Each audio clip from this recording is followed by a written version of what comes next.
अब्दुल्ला नगर PCS एक grid के लिए 0 माइल पर जो लगातार प्रयास चल रहा है, जमीन उपलब्ध नहीं है।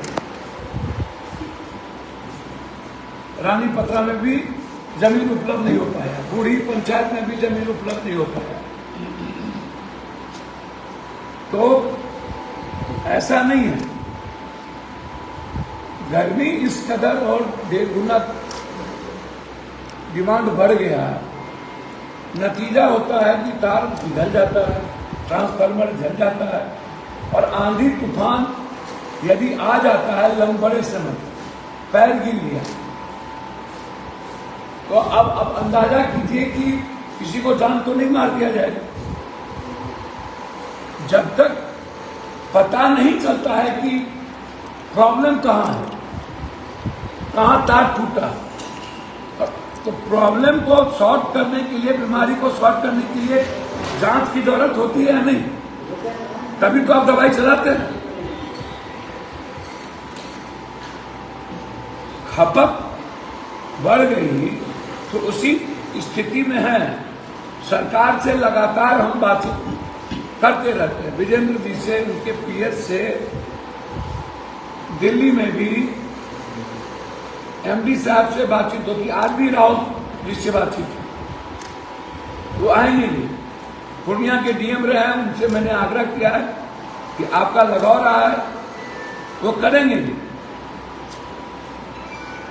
लगातार 3 आदमी बिजली पर मेरे तरफ से प्रतिनिधि के रूप में काम करते, राजेश जी हैं, आदिल जी हैं, ऑफिस पूरा है, लगातार 3 आदमी एसकोटिव साहब, एसी साहब, एसडीओ साहब के टच में रहा। कहां पर? और मुझे लगता है कि ट्रांसफार्मर बदलने में 12 घंटे से 24 घंटे के अंदर ट्रांसफार्मर बदल दे। टॉन का तो 6 घंटे 8 घंटा मैक्सिमम।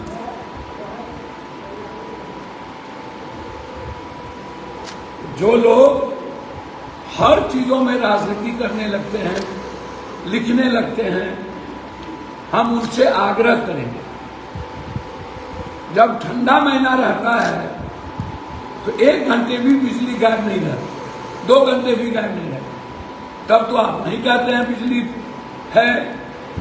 गर्मी में डिमांड बढ़ने के कारण और तूफान के कारण यदि थोड़े देर या 12 घंटा प्रॉब्लम हो जाता है तो आप 2 मिनट में गाली देना शुरू कर देते।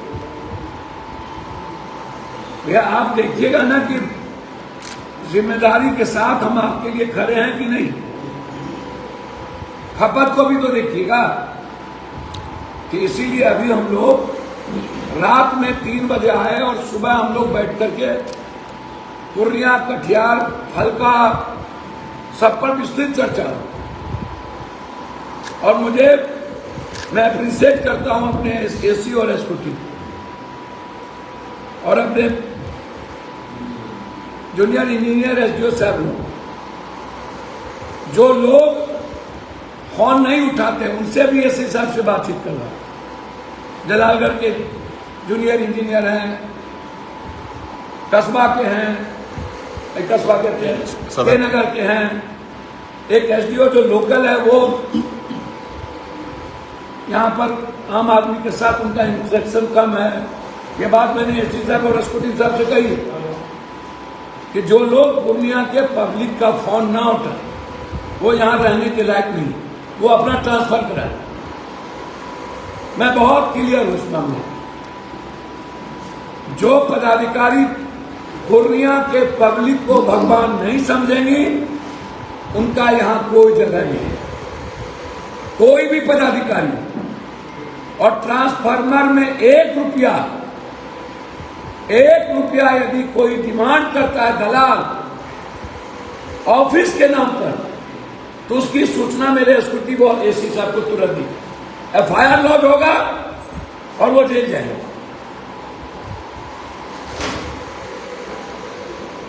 ₹1 भी कोई भी पदाधिकारी निचले स्तर पर दलाल रख करके पैसा वसूल रहा है, तो अब अविलंब सूचना मेरे कार्यालय को भी दें और एसी साहब एग्जीक्यूटिव साहब को उनका नाम और तस्वीर भेजिए, लेकिन आप सबूत के साथ भेजिए।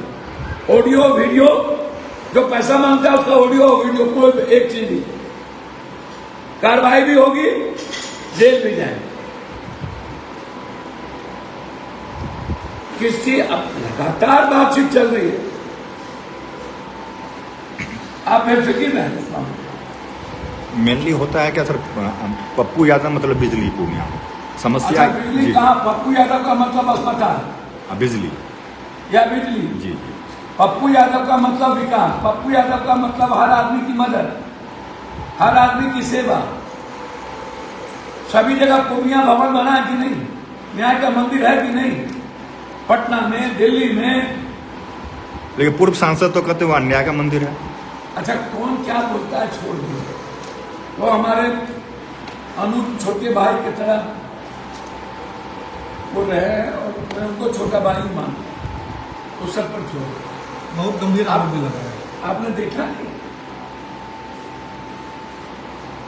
न्याय का मंदिर क्या होता है? सब पर राजनीति, उनको पप्पू यादव का नाम नहीं लेंगे, ये बिहार और देश तो दुकान नहीं चलेगी, तो उसमें उसको स्वतंत्र करने, डेवलपमेंट पर बात, किसी व्यक्तिगत तौर पर बात नहीं की। मैं व्यक्तिगत जीवन में हस्तक्षेप नहीं करूँ। हाँ, जिन लोगों ने लूटा उन लोगों को इंक्वायरी होगी, जेल जाएंगे, एफआईआर होगा। सदन में 21 जुलाई से सुनिएगा किनका किनका नाम है।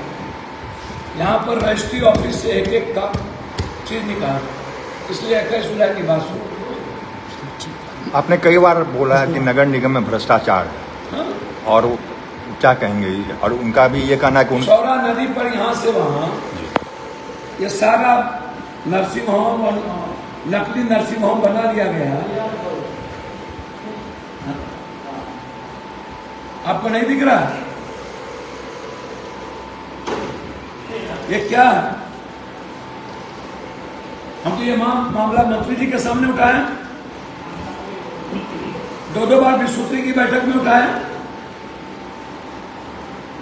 हर रोज नदी को बेचा जा रहा है। तो वही बात तो मैं कह रहा हूं कि माफिया, जमीन माफिया, ब्रोकर, दलाल के डेली जमीन बेच रहा है। आप इसको समझिए। देखिए, एक बात समझिए, कुछ लोग हर चीज में राजनीति करना शुरू कर दिया। अब वंदे भारत, अमृत भारत पप्पू यादव को लाना है। वाशिंग पीट पूर्णिया कोर्ट का ड्रोन से कल देखने आ गया। एयरपोर्ट अक्टूबर से हमको शुरू करना है।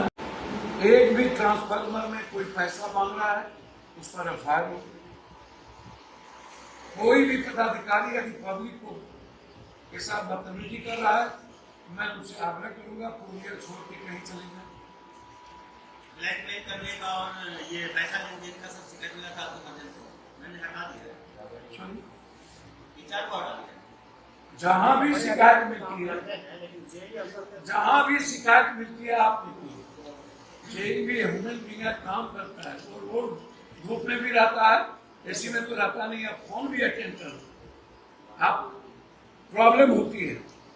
जो पदाधिकारी रियल में गलत है, मैंने एमपी साहब से बातचीत की है, मंत्री साहब से भी बातचीत हमारी होती रहती है, वो नहीं रहेंगे। मैं आपको वादा करता हूं, बिजली गर्मी महीने में ही प्रॉब्लम भी होती है। मैं उन्हें वादा किया कि उसको सॉर्ट हो। गर्मी के कारण ही तार आपको 3 से 4 महीने के अंदर, जितने पुराने तार हैं टाउन में और नीचे झुके हुए हैं, वो आपको नहीं है। क्या एक दो पॉलिटिकल सवाल है। आज महागठबंधन का बैठक है पटना में, क्या लगता है उसमें क्या सीएम उम्मीदवार के लिए कुछ बात बनेगी क्या?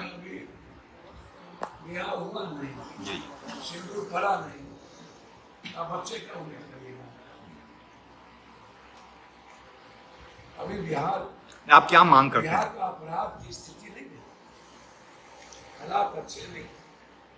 उसमें सरकारी को गाली क्या देते? नीतीश कुमार जी क्या पदाधिकारी हो जाए? अब मत कर। समाज, सोसाइटी अपराधी माफिया को प्रोटेक्ट करती, अगरबत्ती दिखाती। हमेशा राजनीति करना संभव नहीं है। अपराधियों का और माफियाओं का जगह पॉलिटिकल पार्टी क्यों तय करती? क्यों सभी पॉलिटिकल पार्टी के मंच पर अपराधी होते? क्यों सभी पॉलिटिकल पार्टी को अपराधी चलाते? जमीन माफिया, सौरा नदी कौन कब्जा कर रहा है? कौन बेच रहा है? दलाली कौन कर रहा है? सभी गठबंधन का अपना अपना सपना, सभी में मुख्यमंत्री के उम्मीदवार है। जैसे लोजपा में भी हैं, मांझी जी भी हैं, सब लोग मुख्यमंत्री का उम्मीदवार है। यहाँ भी कांग्रेस में मुख्यमंत्री हमारे अच्छे हैं। क्या पप्पू यादव मुख्यमंत्री के उम्मीदवार हैं? अच्छा, हमको समझिए, ये जनता न तय करेगा। अपने मियाँ मिट्टू हो जाए। पप्पू यादव 84 से सड़क पर है ना जी, कि नहीं है? जनता का बेटा है। अब बेटा है, सेवक है, एक अच्छा इंसान है, ये बहुत है मेरे लिए। वो वक्त है कि अब जलालगढ़ में मैं तो कह रहा हूँ कि कानून का डर नहीं रह गया, इकबाल खत्म हो गया है। बलात्कार बच्ची के साथ हुआ धमका में, लगातार घटना घट रही है। कानून नाम की चीज खत्म हो, आप इसको समझ।